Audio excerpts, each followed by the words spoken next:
رمضان مبارک، اللہ رمضان اکبر کریم، رمضان مبارک، رمضان کریم،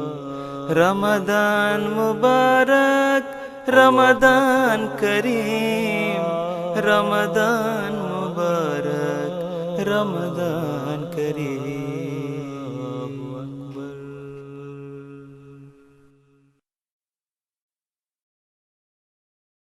اللهم صل على محمد وعلى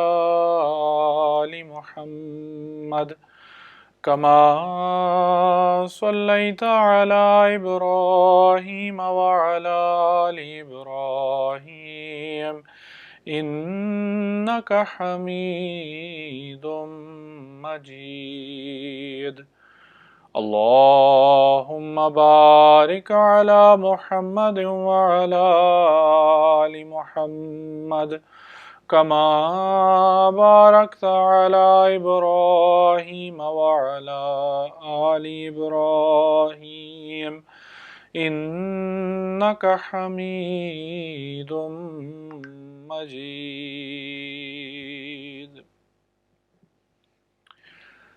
ایک مومن کی زندگی میں نماز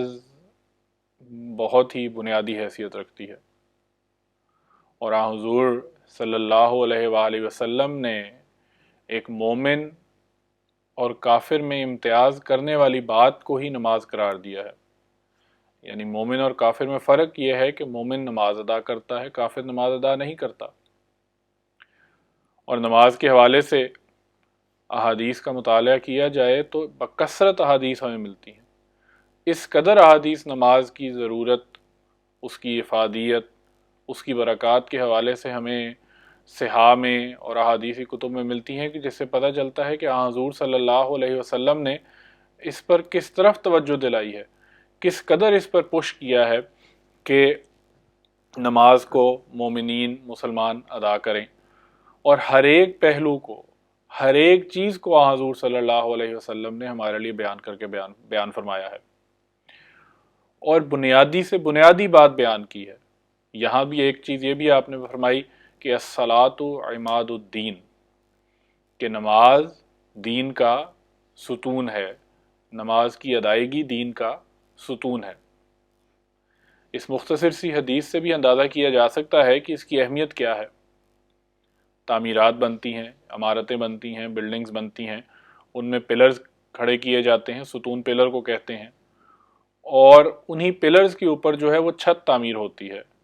اور وہ چھت جو ہے وہ ان پلرز کا، یا وہ پلرز جو ہیں وہ اس چھت کا بوجھ اٹھاتے ہیں جس کی وجہ سے وہ کھڑے رہتے ہیں. اور اگر ستون کو ہٹا دیا جائے، وہاں سے ستون کو ہٹا دیا جائے، نکال دیے جائیں،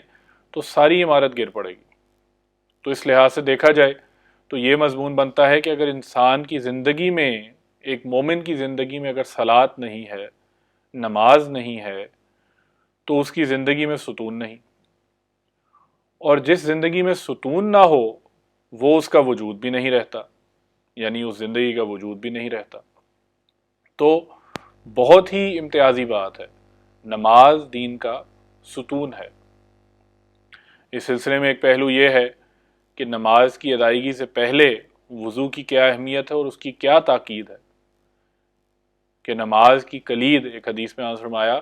کہ نماز کی کنجی، نماز کی کلید، نماز کی چابی طہارت اور پاکیزگی ہے. وضو کے بارے میں ایک روایت یوں ملتی ہے بخاری میں، حضرت عثمان رضی اللہ تعالیٰ عنہ اس کے راوی ہیں. آپ نے ایک موقع پر پانی منگوایا، اور پہلے آپ نے اس پانی میں سے 3 مرتبہ اس سے اچھی طرح سے ہاتھ دھوئے، اور پھر اپنے داہنے ہاتھ سے برتن سے پانی لیا، اور پھر پانی لے کر کلی کی. پھر آپ نے ناک صاف کیا، پھر 3 مرتبہ اپنا چہرہ اچھی طرح دھویا، پھر کوہنیوں تک 3 بار ہاتھ دھوئے. اس میں بعض اوقات انسان جب جلدی میں وضو کرتا ہے تو کوہنیاں جو ہیں وہ ان پہ پانی نہیں لگتا، وہ رہ جاتی ہیں، تو کوہنیاں بھی شامل ہیں، کوہنیوں کو بھی دھونا ہے پراپر صحیح طرح سے وضو کرتے ہوئے. اس کے بعد پھر آپ نے، حضرت عثمان رضی اللہ تعالیٰ عنہ نے وضو کیا، مسح کیا،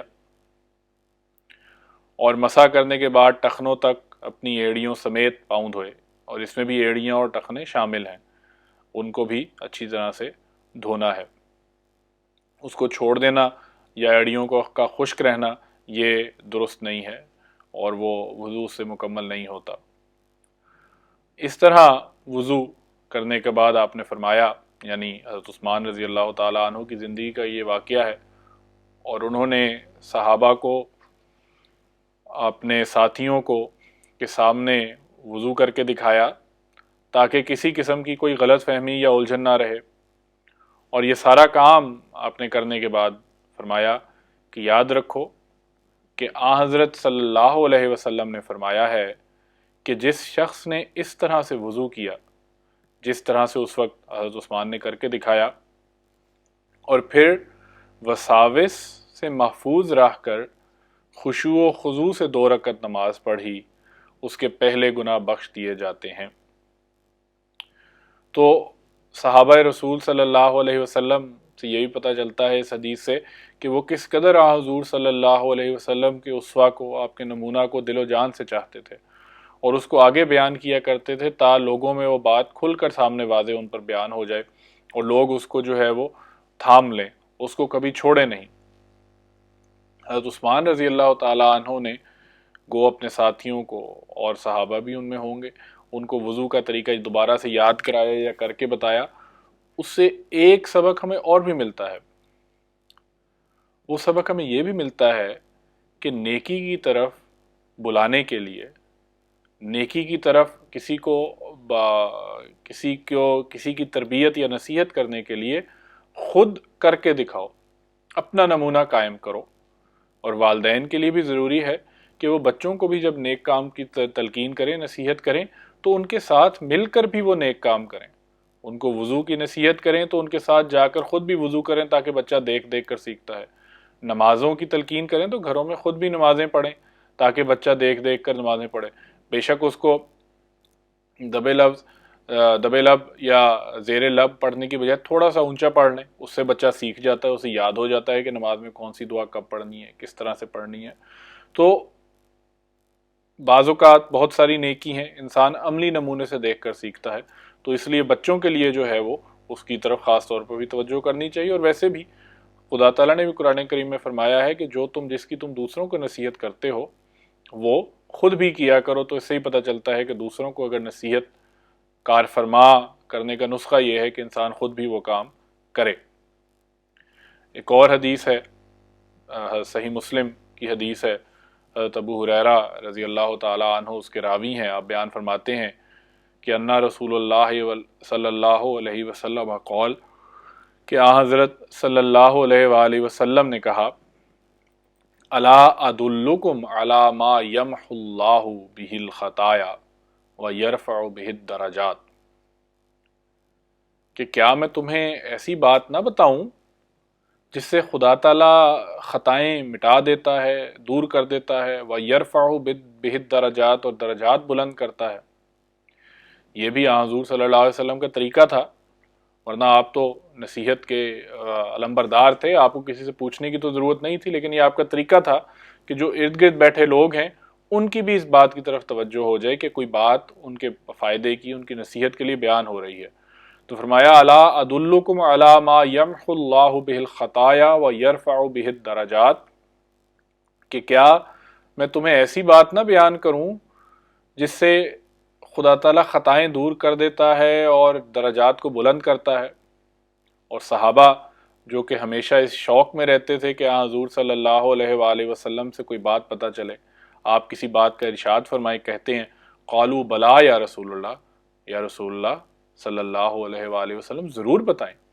ضرور اس کو ہمیں بیان کریں۔ فرمایا اسباغ الوضوء علی المکارہ، یعنی روزے اسباغ الوضوء علی المکارہ، وضو کرنا، یعنی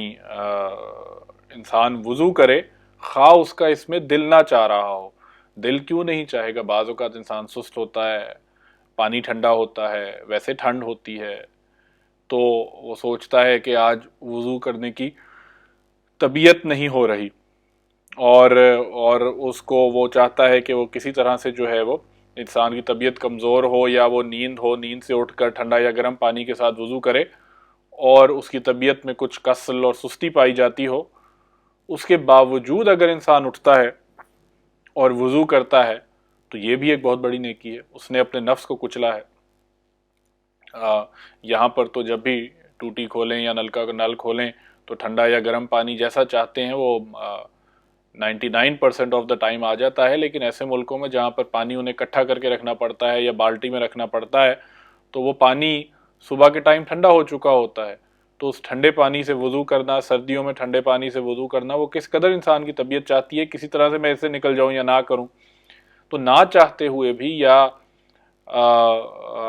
اس میں انسان اٹھتا ہے وضو کرتا ہے سستی کے باعث یا مشکل کے باعث بھی اگر وضو کرے اٹھ کر، تو فرمایا کہ پہلی چیز یہ ہے کہ اسباغ الوضو، کہ وضو کرنا، مکمل طور پر وضو کرنا، اچھی طرح سے وضو کرنا، علی المکارہ، یعنی ایسے بھی وقت میں جب کہ انسان کا دل نہ کر رہا ہو۔ دوسری بات آپ نے یہ بیان کی کہ جب وضو کر لیا فرمایا وَكَثْرَةُ الْخُطَىٰ إِلَى الْمَسَاجِدِ، اور دور سے مسجد چل کر جانا۔ بہرحال آج کل تو کووڈ کی وجہ سے نمازیں اس طرح سے نہیں ہو رہی، لیکن فرمایا دور سے مساجد کی طرف چل کر جانا، تو ہر قدم پر خدا تعالیٰ اس کے گناہ جو ہے وہ بخشتا چلا جاتا ہے، ہر قدم پر خدا تعالیٰ جو ہے وہ گناہ اس کے بخش دیتا ہے۔ تو آج کل چونکہ آسانیاں بھی ہیں، جب مسجدیں کھلیں گی تب بھی، لیکن انسان تب بھی بعض اوقات سستی کر جاتا ہے کہ نہیں، اور کس طرح سے، تو اس کو یوں کر لینا چاہیے کہ گھروں میں باجماعت نماز ادا کی جائے، تو وہ بھی اسی طرح صحیح ہے۔ چلیں آج کل خدا تعالیٰ مجبوری جانتا ہے، جو مجبوری ہے وہ ہے، لیکن گھروں میں پھر باجماعت نماز کو رائج دینا چاہیے، ہر وقت کوشش کرنی چاہیے کہ باجماعت نماز ادا کی جائے۔ تیسری چیز آپ نے یہ بیان فرمائی اسی حدیث میں کہ وانتظار الصلاۃ بعد الصلاۃ فذالکم الرباط، اور جب ایک نماز ختم ہو جائے، مومن تو یہ ہے کہ وہ ایک نماز جب ختم ہو جائے تو وہ دوسری نماز کے اس میں خیال میں رہتا ہے۔ ایک اور حدیث میں آپ نے یہ بھی فرمایا کہ ایک مومن ایک نماز سے دوسری نماز کے اگر انتظار میں رہتا ہے تو وہ ایسے ہی ہے کہ اس نے سارے کا سارا ٹائم اپنی نماز میں ہی گزار دیا اور گویا کہ وہ نماز سے باہر ہی نہیں آیا۔ اس کا مطلب یہ نہیں ہے کہ انسان کام کاج چھوڑ کر مسجد میں یا مصلے پر ہی بیٹھا رہے، مطلب یہ ہے کہ جب ایک نماز ختم ہو جائے، جب ایک نماز مکمل ہو جائے، تو پھر انسان اس نماز کے مکمل ہو جانے کے بعد، اس نماز کے بعد اپنے کام کاج میں بھی لگ جائے، لیکن اسے یہ انتظار رہے کہ کب اگلی نماز کا ٹائم ہوگا اور وہ اس کو وقت پر ادا کرے اور اس کو وقت پر مکمل کرے۔ پھر حضور صلی اللہ علیہ وسلم نے فرمایا وَذَالِكُمُ الرِّبَاطُ، رباط کہتے ہیں سرحدوں پر چھاونیاں بنانے کو یا گھوڑے باندھنے کو، جو دشمن کے مقابلے کے لیے یا دشمن کی تیاری کے لیے باندھے جاتے ہیں۔ تو اچھی طرح سے وضو کرنا ایسے وقت میں جب انسان کا دل نہ چاہ رہا ہو یا اسے سخت لگے، مسجد چل کر جانا، نماز ادا کرنا اور اگلی نماز کا انتظار کرتے رہنا، ذالکم الرباط، یہ ایسے ہی ہے جیسے سرحدوں پر کوئی حکومت جو ہے اپنی چھاونیاں بنا لے، سرحدوں پر اپنے گھوڑے باندھ لے، اور دینی لحاظ سے دیکھا جائے تو یہ گھوڑے باندھنا، یہ چھاونیاں بنانا، یہ شیطان کے خلاف ہے، کہ وہ دشمن ہے، ایک مومن کا وہ دشمن ہے، تو وہ شیطان کے خلاف ایسے ہی ہے کہ چھاونیاں بنا لی جائیں، گھوڑے باندھ لیے جائیں۔ تو فرمایا کہ وَذَالِكُمُ الرِّبَاطُ، اور ایک اور روایت میں آتا ہے کہ آپ نے اس بات کو 2 دفعہ دہرایا کہ وَذَالِكُمُ الرِّبَاطُ وَذَالِكُمُ الرِّبَاطُ، کہ یہ بات تمہارے لیے سرحدوں پر گھوڑے باندھنے کی طرح ہے، یعنی تمہاری ڈیفنس میکنزم ہے، یہ ڈیفنسو وار جو ہے، یا ڈیفنس جو ہے، دفاع جو ہے شیطان کے حملے کے اگینسٹ، وہ تمہارا یہ کام کرنا کہ اچھی طرح سے وضو کرنا اور پھر مسجد کو جانا اور پھر نماز ادا کرنا اور پھر ایک نماز کے بعد دوسری نماز کا انتظار کرنا، یعنی اس بات کا انتظار کرنا ہے کب نماز کا وقت ہوگا میں پھر مسجد آؤں، پھر نماز ادا کروں، یا کب نماز کا ٹائم ہوگا میں نماز وقت پہ ادا کروں، باجماعت نماز ادا کروں۔ تو وَذَالِكُمُ الرِّبَاطُ، یہ شیطان کے خلاف تمہارے بطور دفاع کے ہے، تمہیں شیطان کے حملے کے خلاف یہ تیار کرے گا۔ تو بہرحال یہ اس سے روزے کی نہیں وضو کی جو اہمیت بھی ہمیں پتہ چلتی ہے۔ تو قیام نماز کے لیے وضو سب سے پہلی چیز ہے جو کہ ایک چابی ہے۔ اگر تالے میں چابی نہیں ڈالی جائے تو وہ تالا کھلتا نہیں ہے، وہ تالا